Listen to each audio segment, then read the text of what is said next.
Waheguru Ji Ka Khalsa, Waheguru Ji Ki Fateh. Today the Sikh Spectrum has come to Hoddesdon in Hertfordshire, and I'm going to interview Amarjeet Singh, who works for MSD as a medical advisor.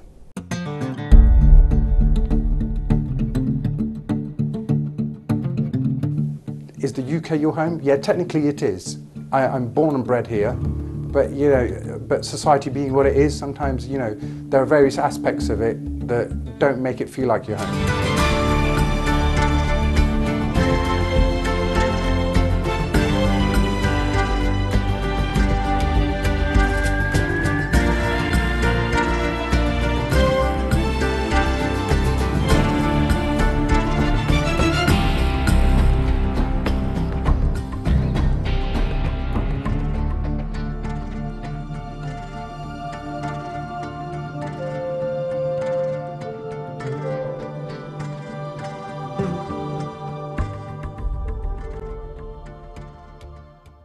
So, Amarjeet, Waheguru Khalsa, Waheguru Ji Ki Fateh. So let's start by asking you to give us a short profile about yourself. Right, I'm born in Derby in the UK in the mid-70s. My grandfather first came to the UK in 1954, so we have a significantly long history in the country. My parents got married in the 70s, my mum came over in 1971. And most of my family on my dad's side are certainly in the UK. So I was born and brought up in Derby. I've been to, all my education has been in this country naturally. So I went to Pear Tree Infant School and Pear Tree Junior School for my primary education. I moved on to Little Over Community School. Subsequent to that, I went to Mackworth College in Derby to do my A-levels. Our school at the time didn't have a sixth form. After that, I went to university where I read pharmacy at De Montfort University in Leicester. So I'm a pharmacist by background. Okay, so did you always want to go into pharmacy then, or was that something from a very young age? Or did your parents say, "Okay, doctor bana ja"? I was fascinated by the medical field itself. I never really wanted to be a doctor. Not very good with the sight of blood, to be honest. And my dad's friend actually inspired me. Both my parents worked for Rolls-Royce in Derby. It's a well-established company in the city and it employs a lot of people there. They make aero engines for the civil aviation industry. One of my dad's apprentices actually was actually a little bored with the job that he was doing, and he decided that he was going to do night classes.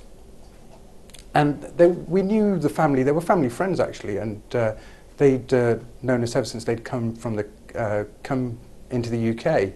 And he decided that he was going to do A-levels at night class, which I thought, wow, he's studying and he's working.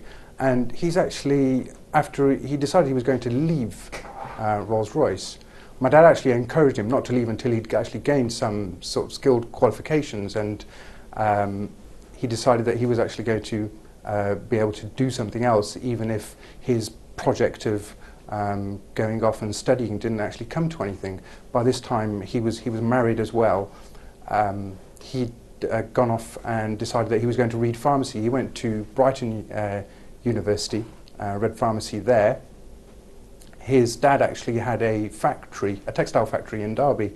So at the weekends, some of the weekends, his family would go down. They'd have a stall on Brighton, at the market at Brighton, and he'd be selling some of the wares that they'd make in the factory. And I found the story quite inspirational. So he spoke to me when I was about 15 years old, and at the time when, at a very young age, you've got to make decisions about your career. And he'd actually bought me lots of journals to have a look at, and I thought, well, if you decide to leave a job at Rolls-Royce and go off to do pharmacy, this sounds really interesting. So I got interested in it myself, started reading up about it, thought, okay, so the family wants me to do something in the field of medicine. I don't really like the sight of blood. Learning about how medicines work and what they do, this sounds really interesting. My interest in the subject was further fueled when, for my chemistry A-level, I had to do a work experience-based project, and my chemistry lecturer actually secured a place for me to go and spend a week in one of the chemical development groups at what was at the time called Boots Pharmaceuticals. They actually had a pharmaceutical division. It's a little known fact that they actually had a pharmaceutical division. They were involved in the research and development of lots of different medicines, and one of the well-known painkillers that's available over the counter for you to purchase, ibuprofen, was actually discovered by Boots. So I spent a very interesting week at Boots, and that kind of stimulated my interest even further. And I used to ask the people when I'm there, I said, so have you got pharmacists working here? They said, yeah. And I was like, where? In that building over there, they're doing this job or that job. So I was interested more to gain a qualification and become a pharmacist, but not so much to work in a pharmacy where you were actually dispensing medicines and dealing with doctors' prescriptions. Okay, so you must have done your pre-reg somewhere then? That's right. I actually, subsequent to qualifying with my degree from De Montfort University, I actually did my pre-reg for Boots. It seemed like, at the time, an easy option to go off and actually work in retail pharmacy, but the opportunities to get a pre-reg placement are few and far between in industry, and sort of in the mid-90s it was equally difficult then as it is now. And I actually it was a really enjoyable year as a pre-reg pharmacist at Boots. I had a great tutor, had great fun. My tutor actually said to me, she said, spend your year enjoying this, she said, because when you qualify, all the responsibility is yours. You'll be in the dispensary. You won't be able to do much or get out. So get out and about, learn as much as you can about the rest of the business. And she said, I have complete faith in you passing the pre-reg exam. She said, you've got this far, the rest will be a cinch. And her faith was well placed, I'm glad to say. But it was a fascinating year. What happened subsequently was that I did get a job as a pharmacist with Boots, and that was. It wasn't what I wanted at the time, but it was gainful employment, and it was, at the time I was still looking to work in the pharmaceutical industry. It was a really sort of difficult period for me because this is something I really want to do, and I'd had my heart set on for quite a while. Interestingly, an opportunity arose actually at Boots itself in a part of the business called BCM Specials.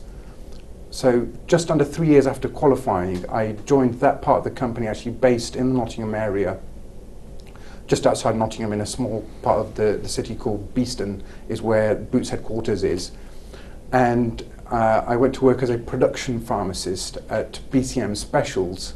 It was a very interesting job. So the example that I always like to use there is that what we actually did there was make bespoke, unlicensed pharmaceuticals under a license granted by the regulatory authority.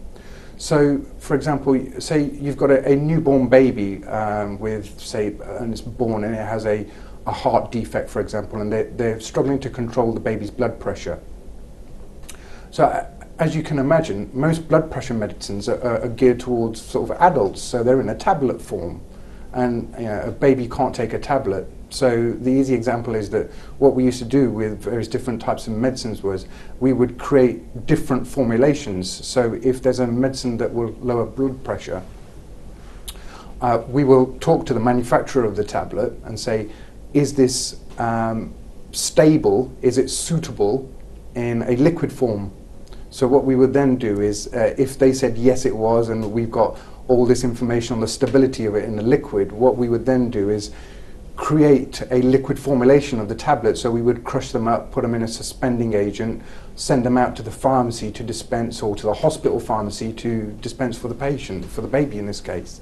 So we would make any kind of pretty much formulation that you can think of. So is that for Boots themselves, was it? Working for Boots doing working for Boots at the head office. So it was in a sort of factory environment. Right, so it's okay. Alongside lots of the other medicines and toiletries that are made by Boots. So because usually you get the image about Boots just selling things as That's opposed right, to yeah. doing the research like you would expect other companies to do. Yeah. Oh, that's interesting. I didn't realise that.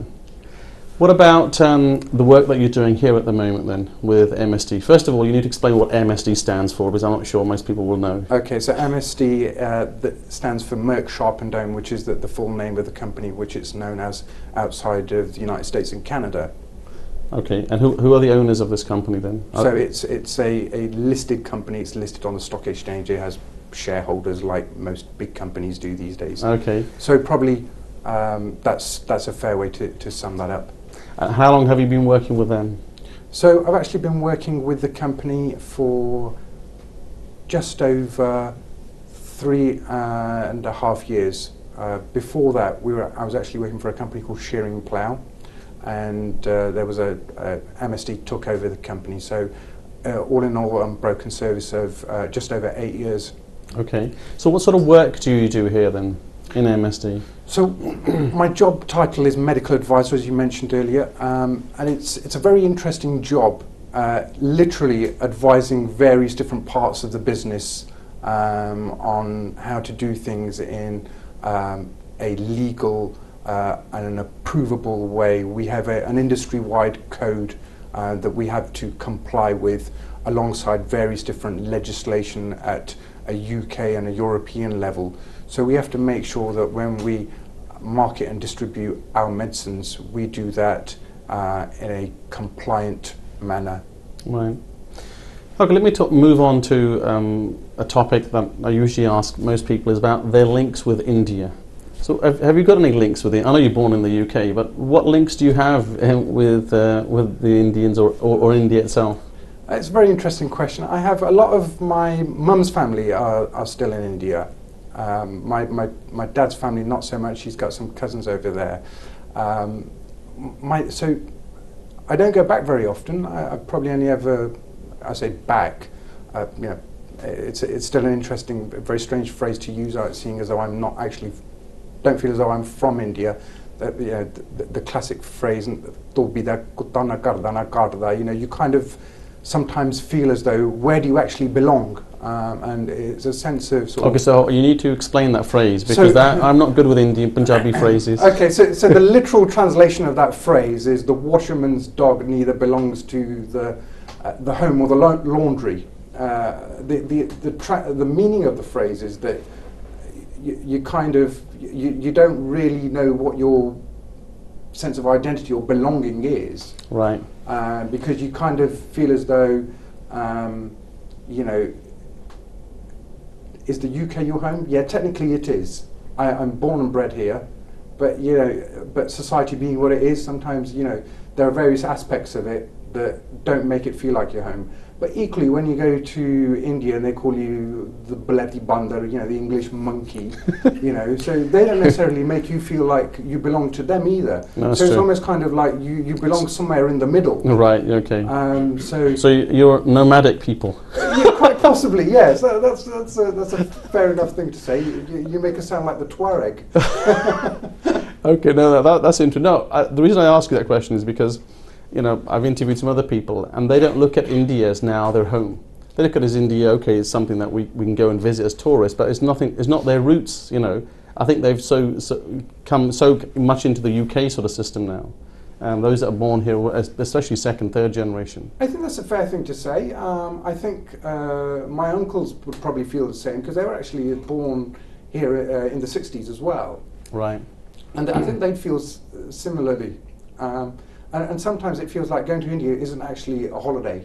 It feels like it's a chore. It's a tick box exercise that needs to be done. Yes. There's things that you've actually got to go there and do. Right. And you know it doesn't feel like a holiday sometimes. No, that's interesting. That's interesting.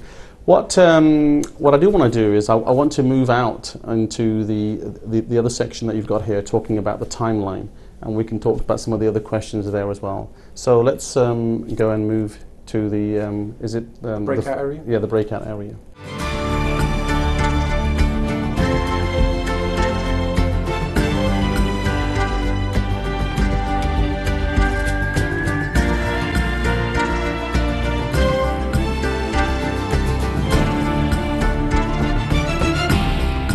So the the charitable work that MSD does. Can you shed some light on that? So we do a lot of charitable work both in the UK and internationally. An international initiative that we've currently got ongoing is to do with women's health. So we're involved in projects in the UK and in third world countries as well.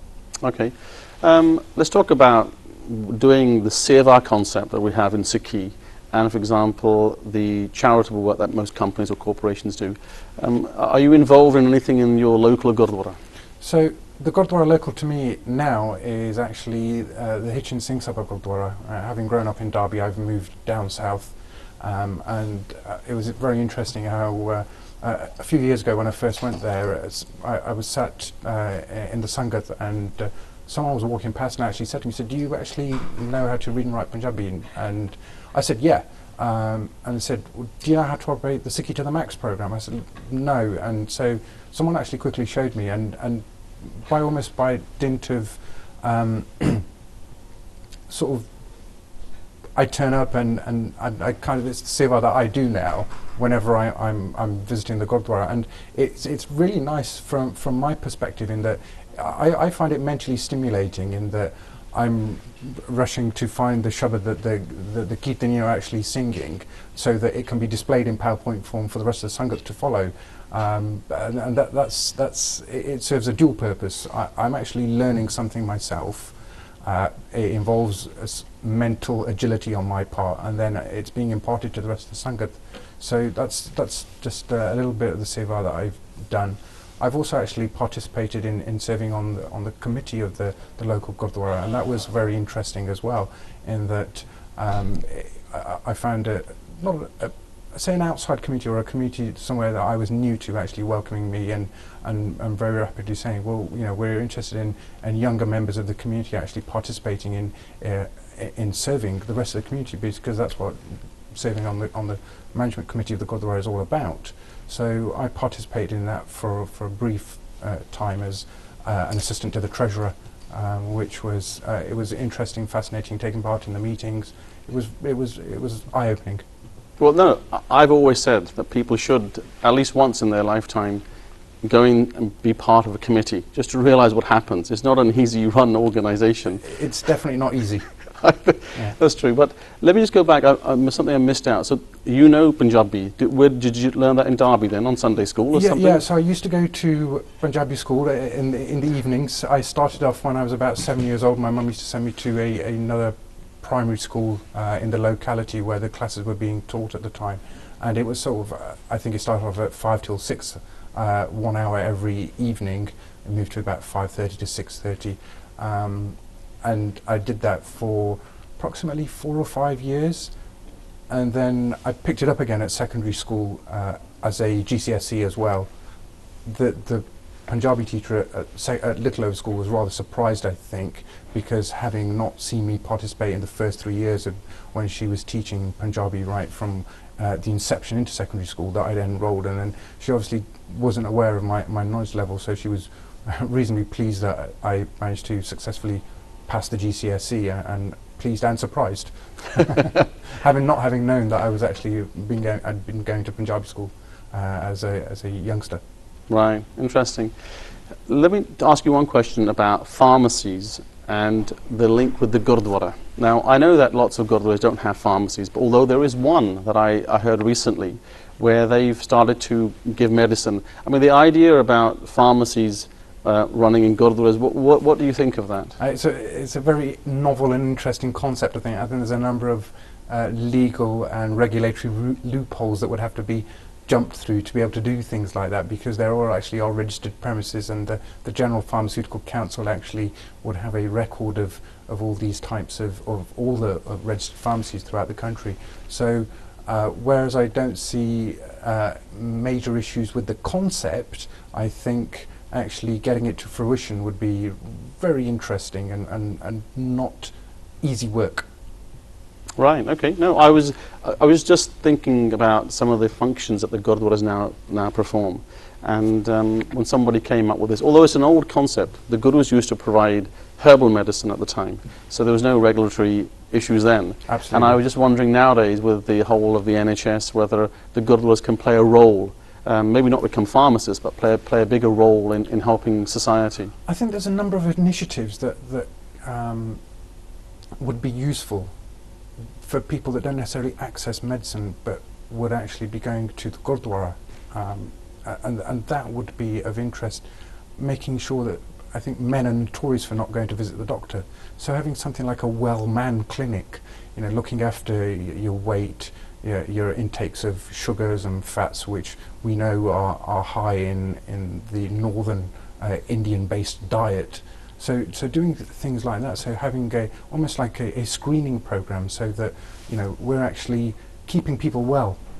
Right, because actually some people have started that. I know some Sikh doctors got together and they're sort of going around Gurdwaras just trying to do simple health checks for people who, whether it's cholesterol level or sugar and so on, because I think sadly diabetes is quite high. Yeah, diabetes is a very issue that is going to become more and more prominent, I think, for the NHS.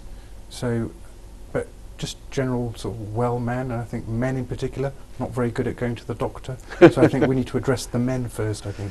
Okay, well, I will take you up on that at the local Gurdwara. But with that, I want to thank Amarjeet for allowing us to come to MSD at Hoddesdon and interview you at your workplace. So, Amarjeet, let's do further together. So, Vaheguru Ji Ka Khalsa, Vaheguru Ji Ki Fateh.